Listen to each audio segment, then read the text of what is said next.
Hello friend, नमस्ते, प्रणाम। मैं हूँ आपकी वंदना। स्वागत करती हूँ वंदना दुबे के चैनल पे आप सभी का। और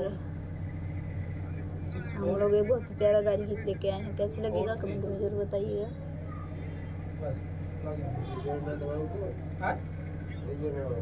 अरे समधी के बहिनी कुंवार करार करई बगिया में। अरे समधी के बहिनी कुंवार करार करई बगिया में।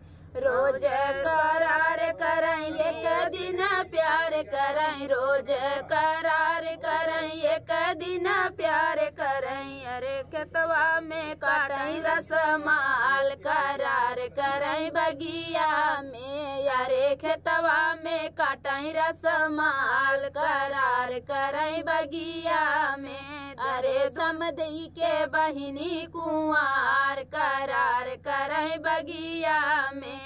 अरे दुल्हे के बहिनी कुंवार करार करई बगिया में। रोज करार करई एक दिन प्यार करई। रोज करार करई एक दिन प्यार करई। अरे खेतवा में काटई रसमाल करार करई बगिया में। अरे खेतवा में काटई रसमाल करार करई बगिया में।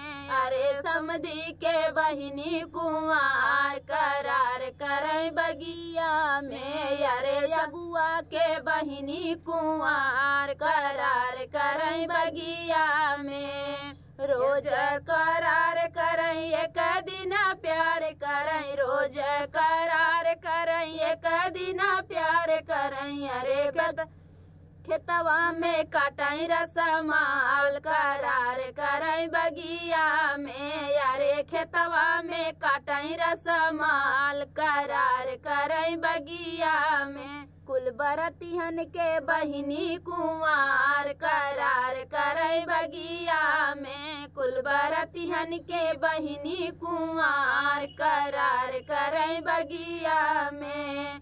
रोज करार करई एक दिन प्यार करई। रोज करार करई एक दिन प्यार करई। अरे बगिया में काटई रसमाल करार करई बगिया में। अरे बगिया में काटई रसमाल करार करई बगिया में। अरे दुल्हे के बहिनी कुंवार करार करई बगिया में। अरे दुल्हे के बहिनी कुंवार करार करई बगिया में।